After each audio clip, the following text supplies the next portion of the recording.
इसके बावजूद भी वो ये समझते हैं कि बहुत बढ़िया सामाजिक आदमी है और दहेज प्रथा के खिलाफ, जाति पाति के खिलाफ, महिला अधिकारों के लिए और ये जो भी सामाजिक बुराइयां आप जिनको कहते हैं उसके खिलाफ आंदोलन करना बहुत जरूरी है। नहीं तो ऐसी बात है कि खेत क्या तैयार किए बिना आप अगर दाने फेंक दोगे तो वो कोई उगेगा, कोई नहीं होगी। तो समाज सुधार का आंदोलन करना यूं समझ लो समाज परिवर्तन के लिए खेत तैयार करने जैसा काम है। आप उससे बच के नहीं निकल सकते। अगर कोई आदमी ये सोचता हो कि ये सुधार से नहीं बात बनने वाली, यहाँ तो क्रांति होनी चाहिए, लेकिन वो क्रांति करने का हिस्सा ही है सुधार है। करेगा कौन जब तक आप जनता ही अगर पटी हुई रहेगी, जनता अगर पिछड़ी हुई रहेगी तो क्रांति के लिए तैयार कैसे हो? लोग तो आप जाके बात करके देख लो। ठीक किया दिनेश ने, हिसार के कुछ उदाहरण पहले ही दे दिए, क्योंकि आप सभी साथी बिल्कुल प्रत्यक्ष गवाह हैं उन घटनाओं के जो हाल में घटी। तो जब हम निकलते हैं देहात में, शहर में भी काम करने के लिए, तो किसान, मजदूर, विद्यार्थी, कर्मचारी, कारीगर वो नजर नहीं आते। क्या नजर आते हैं? जाट, ब्राह्मण, बनिए, खाती, चमार, धानक, धोबी, तेली, ये नजर आते हैं। तो फिर वो किसान मजदूर किस गए? अपन जानते हैं कि क्रांति कर सका के नहीं? क्यों? वो तो अब तो एक दूसरे के खिलाफ रही पहले वो तो एक नहीं होंगे तो वर्ग बनेगा कैसे? जाति के अंदर बंद रहेंगे तो। और जहां तक अपनी हालत का सवाल है, मतलब हम ये कहते हैं भाई समाज बदलने के लिए लगे हुए, तो उसका ये कारण तो होना चाहिए क्यों बदलना है? भाई मौजूदा समाज में प्रॉब्लम क्या है इस ढांचे में और इस बुनकर में समाज में? हम ये समझते हैं ये गैर बराबरी पर आधारित एक व्यवस्था है, सिस्टम है, गैर बराबरी पर टिका हुआ। और गैर बराबरी दो तरह की है। ये कम्युनिस्ट सीताराम की तस्वीर लग रही, क्या कहते थे? ये समाज दो टांगों पे खड़ा है, एक आर्थिक है, एक सामाजिक। तो आर्थिक तो होगी, आर्थिक गैर बराबरी। 1% लोगों के पास 40% धन दौलत है हमारे देश का, 1% के पास। और जो सबसे नीचे के 50% लोग हैं, आधी जनता, उनके पास कुल 10% सारी संपदा का।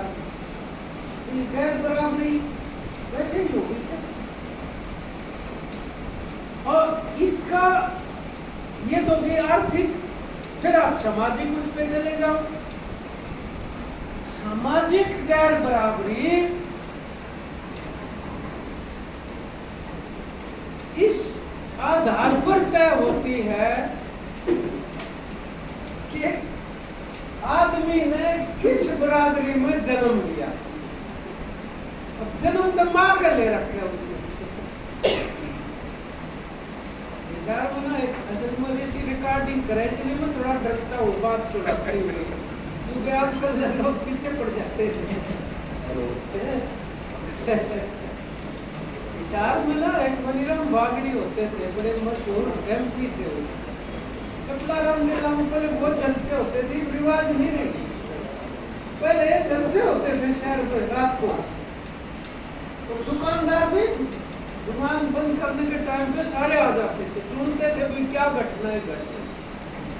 तो बोले भाई एक महिला थी, तो उसके साथ 4-5 बच्चे जान लग रहे थे कि रास्ते में वो विधवा हो गई थी। तो चलो भाई कोई बात नहीं, उसने दूसरा जुबान कर लिया, वो की भी डेथ होगी, फिर भाई तीसरा कर लिया, वो की भी होगी। ये तो हो ही सकता है कि बड़ी बात है। अब वो जो बालक जहाँ थे माँ के साथ किए न बूझ ली, किनके हो रहा बड़का, वो जो सब बड़ा बालक था, बोला पहले थे हम मीर मिरासी, फिर हुए हम धोबी, और चलते चलते दर्जी हो गए, आगे माँ की मर्जी। अब वो माँ जिस गला में रहने लगी उससे के बालक मानने गए हुए, बता भाई उनमें कोई परिवर्तन हो गया क्या? वो बड़ी बागड़ी सुनाते थे, कोई परिवर्तन नहीं हुआ, वही बच्चे हैं, वही माँ है। हो सके बाप बदल गया हो तो क्या बात है, माँ तो सभी है, उसी की कोख से पैदा हुए। लेकिन अपने समाज में माँ की बजाय पितरी सत्ता का समाज है ना, तो पिता के नाम से जाने जाते। आप अपनी माँ के जब नल के मापा जाते हैं, अरे कोई नहीं पूछ ले किसका है, और आप अगर बाप का नाम बता दें तो धमका करते थे, तो माँ का नाम लेना पड़ेगा, नाम निकल। लेकिन खुद के नाम में कोई माँ का नाम ले दे तो कोई माँ के नाम ले जानते हैं, आपका लेना पड़ा। तो ये तो बनाई हुई व्यवस्था है कि किसको क्या बोलना है।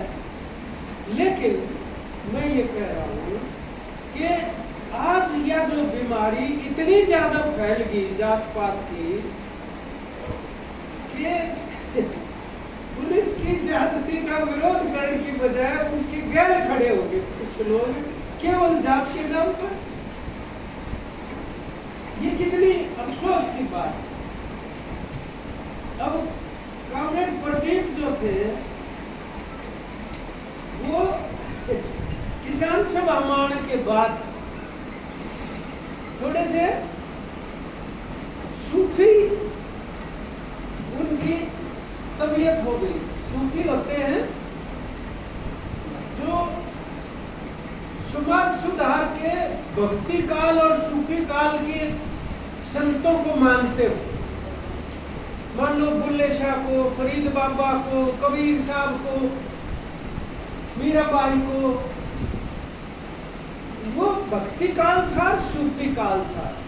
और हम जहाँ बैठे हैं इस हरियाणा में, ये सूफी आंदोलन का इलाका है और कुछ इलाका भक्ति के प्रभाव का भी है। भक्ति आंदोलन, भक्ति और सूफी आंदोलन दोनों ही समाज में जब धर्म का गलत इस्तेमाल होने लगा और धर्म को गलत ढंग से पेश किया जाने लगा, जिससे कि उत्पीड़न हो जाए लोगों का।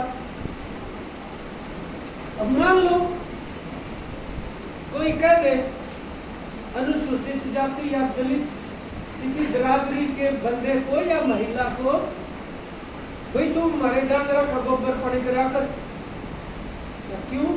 हरा काम है यो, काम हमारा क्यों है? वाल्मीकि हो इसलिए है। मोदी ने एक दिन वाल्मीकियों के पैर धोए थे कुंभ के मेले में जाकर, और फिर अखबार वालों को यूं बोला ये जो काम है ना मलबा ढोने का, ये एक खास तरीके की आध्यात्मिक अनुभूति है जो दिव्य शक्ति से मिली हुई है। इसका क्या मतलब होया? इसका ये मतलब होया इनका चाहे और भी काम दोगे वो करेंगे नहीं, यो करेंगे वो, क्योंकि दिव्य अनुभूति हो रही है। देखो कितना बड़ा मजाक 21वीं सदी में आके।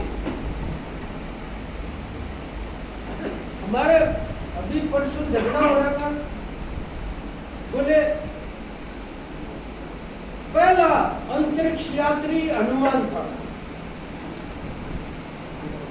अनुराग ठाकुर, अनुराग ठाकुर, अनुराग ठाकुर, हनुमान जी थे पहले अंतरिक्ष यात्री। अनुराग ठाकुर का बयान है जी। अनुराग ठाकुर होगा कोई यार, अपन खेल पर किसी बीजेपी वाले ने नो नहीं कही के भैया को पास करे। ठीक है, बड़कन के बनाओगे भैया। हमारे एक भजनी हुआ करता, आज तो बड़ी पहले की बात है, मैं तो आपको 60-70 साल पहले की बता रहा हूँ।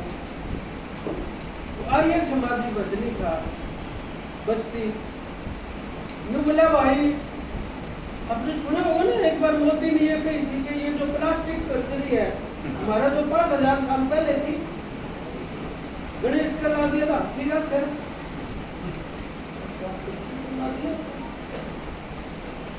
तो नरसी बदनी वो बस्ती बदनी ने कहा करता, बोला भाई रेल के स्टेशन पर टिकट काटने बाबूजी था और उसने एक भैंस राख ली। उन्हें सोचा चले जाके आने का अपने दोनों काम दूध भी मिल जाया करेगा। वो चढ़ लाग रही थी, एक दिन नून तक रेल आ गई। अब पक्का हो गया कि रेल का जरा कटे दिया। वो बाबूजी ने कोशिश करी धक्का मारने की, आधा बाबूजी कट गया, आधी भैंस। तो बोला एक बहुत ही मान्य और साधु बैठा था, उसने उल्टे जोड़ दिए लेकिन गलत जोड़ के आधे बाबूजी का आधी भैंस लागी, भैंस का आधा बाबूजी लागे तो लागे भाई वो दोबारा थोड़ी तोड़ सके। अब वो बाबूजी बोला सारा दिन तक टिकट काटा, सामने 6 सेर दूध दे दे। एक जना खड़ा होगा, बोले माँ से क्या बात कर रहा है, या थोड़ी हो सका है कदे बात। बोले नहीं हो सकती, ना हो सकती। बोले फिर गणेश का हथिया से या तो जब की बात है 70 साल पहले वो बस्ती बचनी सुना करता, और जात पात के खिलाफ या ईसा तो बगन करते भी नहीं, जो ही बोल लग रहा। बस्ती बदनी आंदा था। आगे सुना, सवेरे घुमाने के लिए ले जाते हाथ पकड़ के। उसने गामा में न्यू पेरा था, मुंशी बरादरी के घर कड़े से चमारा के मोहल्ले दौरे जावे, जान का क्या करता, कोई दूध दाल पेड़िया को नहीं भाई आड़े। फिर वो जो बैठे होते वो कहते माँ से जी कमाल कर रहे हो, पियाओगे क्यों नहीं, अभी 2 मिनट में लाए दूध। दूध का गिलास लाकर उसका आगे न कराया, जो आदमी आंगली पकड़ रहा था कान में बोला चमारा का दूध, तुम्हारा का है। मैंने बिनता भाई पकड़े, बोला मैं सोच रहा था कि गा का होगा कि भैंस का। बोला भैंस का तो है माँ से जी, भैंस का है, दे मैंने गिलास, चमारा क्यों का था। ये गजब की बात है, बताओ।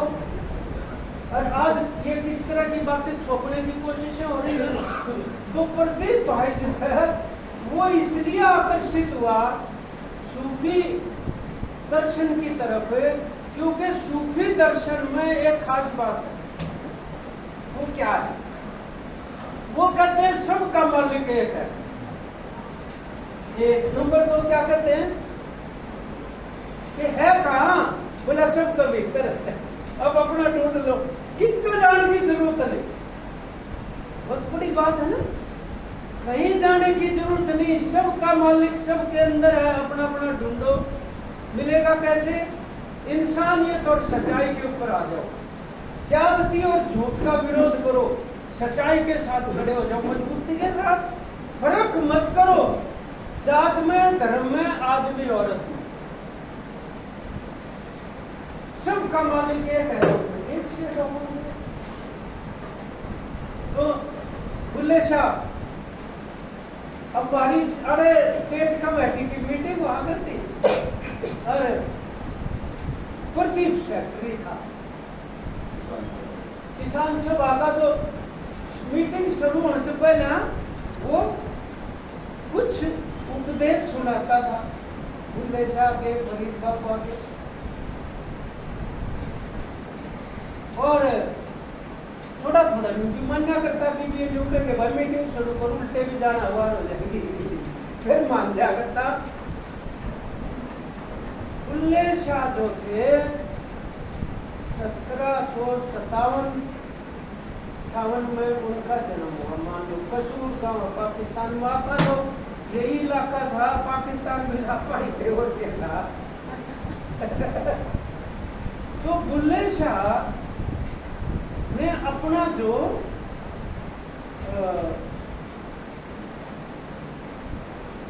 वो बड़ा गुरु जिसका मुर्शिद बना हुआ, मुर्शिद बनाया, और वो पिछड़ी जाति का, और उसके घर वालों ने बहुत कोशिश की। राइयां होती है कि जाति पिछड़ी जाती है, वो उसका जो मुर्शिद था वो राइयां जाति का था। बुल्ले नू समझावन आया भाइया ते भाई ते भरजाइया, छड़ दे बुल्ले, छड़ दे बुल्ले,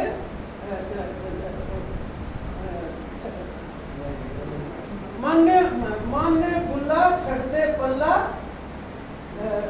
छड़ दे पल्ला राइया, राइया का पल्ला छोड़ दे और की निकल लेना तो कुछ दे, उन्हें छोड़ा तो नहीं लेते।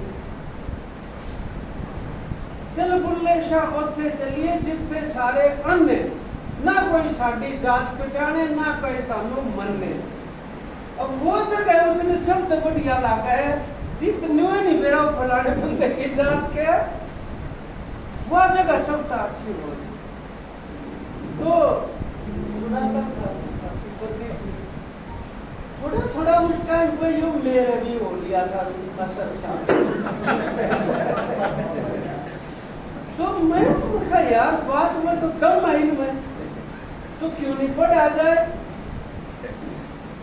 प्रदीप जाता जाता ये मेरी ड्यूटी लगा। भक्ति आंदोलन और सूफी आंदोलन,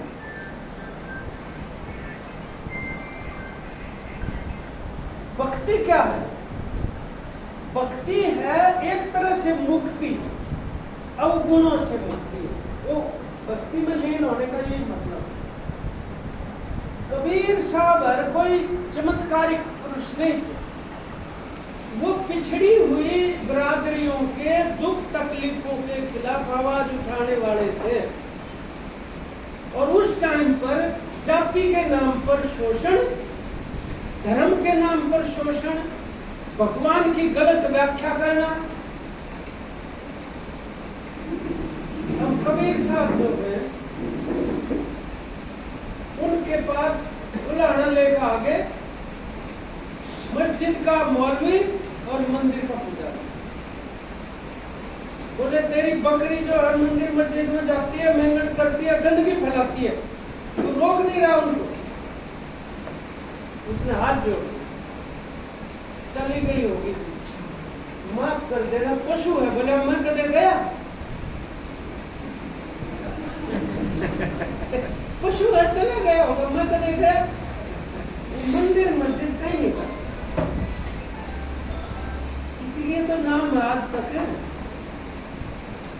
मुक्ति का संदेश है, उसको अब आप न्यू कानून उस जमाने का लागू कर सकते हैं, आज के दौर में आना पड़ेगा आपको लागू करने के लिए। आज का दौर क्या है? आज का दौर ये है कि कारपोरेट सेक्टर, साम्राज्यवाद, साम्राज्यवाद जिससे आपने मुक्ति प्राप्त की जाति के आंदोलन में, और घोड़े जैसा न करी, तो वो लूट के अपना खुशहाल हो रहे थे ना, तो लूट तो बंद होगी। अब दूसरी लूट करने का तरीका ये नव उपनिवेशवाद का है कि जाके फौजों से जरूरी नहीं आप कंट्रोल करोगे किसी देश का, आप कानून से कंट्रोल कर लो, आप व्यापार से कंट्रोल करो, पूंजी से कंट्रोल करो। हथियार का इस्तेमाल तभी करो जब पूंजी खतरे में आ जाए। 2 विश्व युद्ध हुए, पहला और दूसरा, इस बात के लिए कि दुनिया को लूटन खातिर पुनर्विभाजन करना था, फिर बंटवारा होना चाहिए। इस बात का फैसला लड़ाई से होगा और करोड़ों करोड़ लोग मारे गए। वो पूंजीवाद का संकट था जो युद्ध की तरफ लेके गया। अब भी आज अमेरिका सबसे ठाडा किस चीज में, फौज में। क्यों? क्योंकि अमेरिका की धरती पर ना पहला विश्व युद्ध हुआ ना दूसरा, फायदे सारे मिले उसने। दूसरा चीन ने अपनी रक्षा में खड़ा कर रखा है, क्योंकि अमेरिका उसको दुश्मन समझता है। दुश्मनी क्या की? व्यापार की। तो व्यापार में चीन अमेरिका को चुनौती दे रहा है। तो ये जो हम रोजमर्रा की बात देखते हैं ना, भारत को अमेरिका कह रहा है कि अमेरिका का जितना माल भारत में जाओगा खेती का, उससे तुम टैक्स हटा लो, शुल्क। अब भारत उसकी न मानने तो क्या कर रहा है? भारत ने ये कह दिया उनको, पहले कह रखा है कि ट्रंप मेरा दोस्त है, मोदी ने कहा, और अब की बार ट्रंप सरकार। तो ट्रंप ने कह दी हटा लो भाई, इसको भी कह दी, चीन को भी, क्यूबा को भी, वियतनाम को भी, ब्राजील को भी, कि तुम्हारे ऊपर फलानी तारीख से टैरिफ लगाएंगे हम। ट्रंप ने बता दिया किस पर कितने लगेंगे। ये भी चीन पर सबसे ज्यादा कहा 25%, यानी चीन का माल तो बहुत बिकता है ना विकसित देशों में और अमेरिका में भी, क्योंकि अमेरिका ने ही अपने अनेक बड़े बड़े कारखाने और पूंजी चीन में निवेश कर रखी है, ताकि वहां पर सस्ती मजदूरी है। भारत में भी सस्ती है, तो अगर वो वहां बन रही है चीज, फिर वहां से आयात तो करेगा अमेरिका। तो उसके ऊपर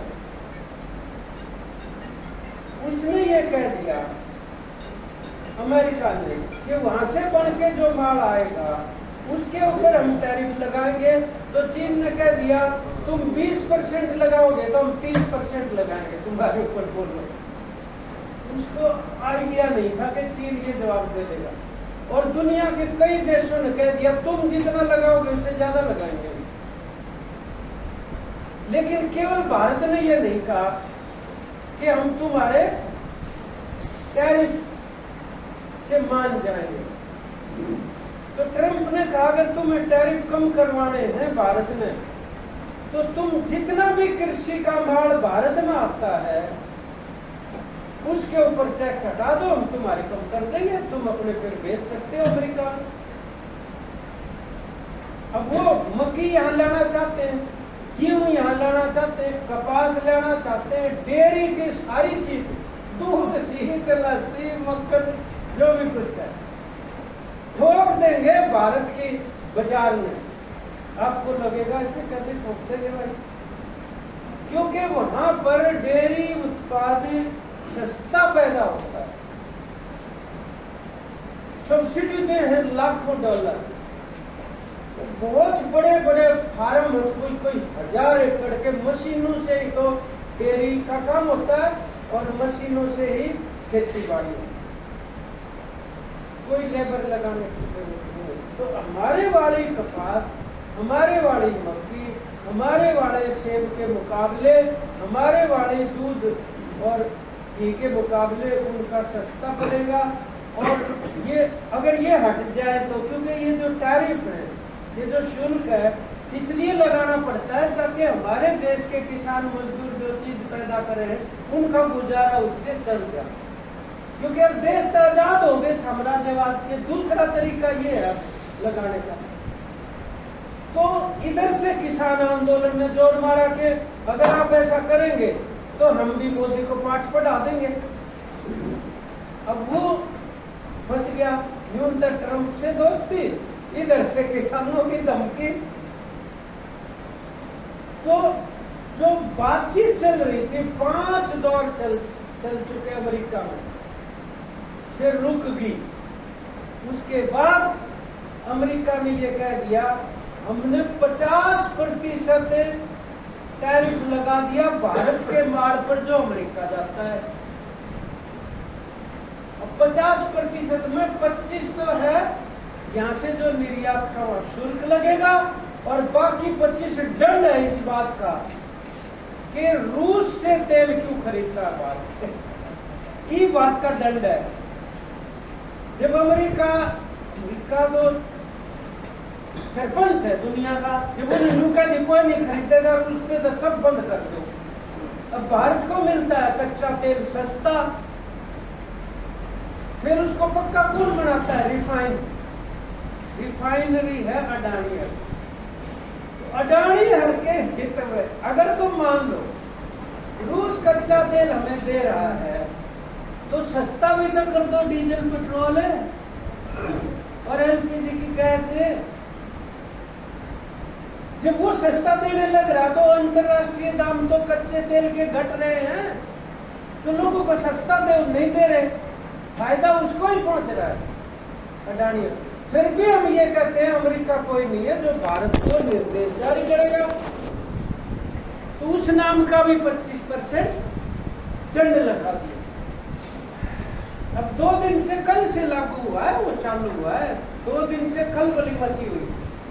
19 तारीख को भारत ने एक तरफा तौर पर कपास के ऊपर जो टैरिफ लगता था 11%, वो हटा दिया। अब वो कह दिया 19 अगस्त से 30 सितंबर तक, और कल कह दिया 30 सितंबर नहीं 31 दिसंबर तक।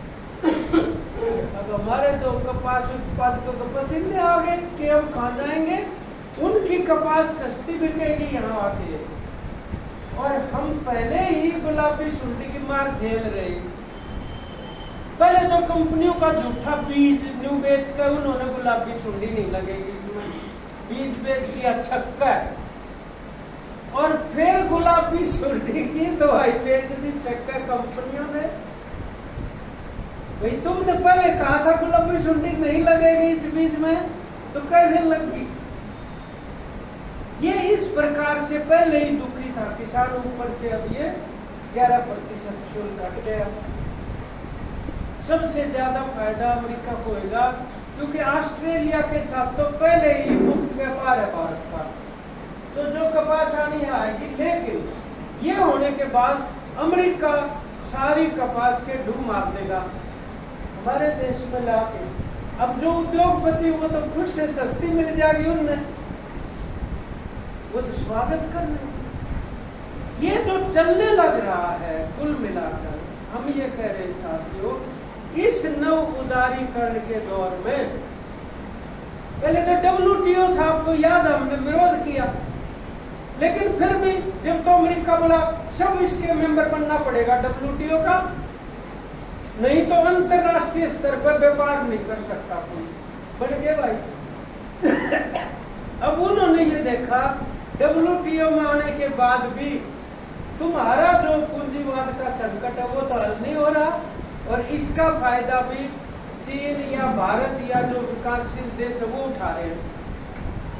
तो अब आप वो WTO छोड़कर भाग गए और ये नया सिस्टम लिया है फ्री ट्रेड एग्रीमेंट, फट्टा कर दिया, मुक्त व्यापार, कोई रुकावट नहीं होनी चाहिए। क्या है ये परिस्थिति आ गई आजादी आने के बाद दोबारा से इस प्रकार का साम्राज्यवादी खतरा है। मैं इसी में आ रहा हूँ पहचान की राह में। तो जब लोग इसके खिलाफ लड़ेंगे तो उनको कैसे रोका जाए? 2 तरीके। एक तो उनकी लड़ाई लड़ने के अधिकारों के ऊपर अंकुश लगा दो। वो कहां से मिलते हैं? संविधान से। तो संविधान के ऊपर अंकुश लगाओ। रोजाना मतलब वो झूठे केसों में मीडिया वालों के ऊपर, कोई अल्पसंख्यकों के ऊपर इस तरीके से लगा लगा कर उनको जेलों के अंदर बंद कर रखा। जमानत नहीं, 6 साल हो गए। ये दो तरीके। दूसरा ये तरीका है निरंकुश और तानाशाही लाने की बजाय कि उनको बांट दो आपस में, ताकि वो लड़े ना पाए। अब उनको बांटने का क्या तरीका हो? बांटने के तरीके ये हैं जो उनकी पहले से पहचान है, उसकी राजनीति चालू कर दो। अब पहचान तो भाई हजारों सालों से है जाति की, हजारों सालों से है धर्म की भारत में। यह जाति और तो कितना को नहीं, अमेरिका और नेपाल ना, भारत और नेपाल को छोड़ के यहीं पे है। यहाँ क्यों है? क्योंकि यहाँ वर्ण व्यवस्था है। वर्ण व्यवस्था कौन से धर्म में है? हिंदू धर्म में। अब हिंदू धर्म की वर्ण व्यवस्था चालू जो हो गई, तो लोगों ने आपस में संघर्ष कर करके एक दूसरे को समझने की कोशिश की और इस वर्ण के सिस्टम को कमजोर करना जरूरी समझा। डॉक्टर अम्बेडकर क्या कहते थे? वो ये कहते थे कि भारत का जो सिस्टम है वो ऐसी इमारत है जिसमें 4 मंजिल है। जो जिसमें पैदा होगा वो में मरेगा। 4 मंजिल की बिल्डिंग है ये हमारा सिस्टम। जो जिसमें पैदा होगा उम्र अपनी पूरी करके उस समय मरेगा। लेकिन उन्होंने अगली बात और कह दी डॉक्टर अम्बेडकर ने, वो बोले मैं को नहीं मरूं उसमें जिसमें पैदा हुआ था। लोग बोले भाई करने ये बात है। बोला क्यों? तो क्या था नहीं मरे? बोला मैंने हिंदू धर्म छोड़ दिया, बुत बन गया इसलिए नाम। अब वो जो 4 वर्ण थे, एक वर्ण हो गया ऊपर का जो स्वर्ण है, ब्रह्मा ने बना रखी है ना दुनिया है। ब्रह्मा के सिर से कौन बने? ब्राह्मण। और धड़ से कौन बने? वैश्य। और भुजाओं से कौन बने? क्षत्रिय। 3 हो गए ना, ब्राह्मण, वैश्य, क्षत्रिय। चौथी किसकी है? शूद्र की। ये बाकी सारी बिरादरी शूद्र माव है।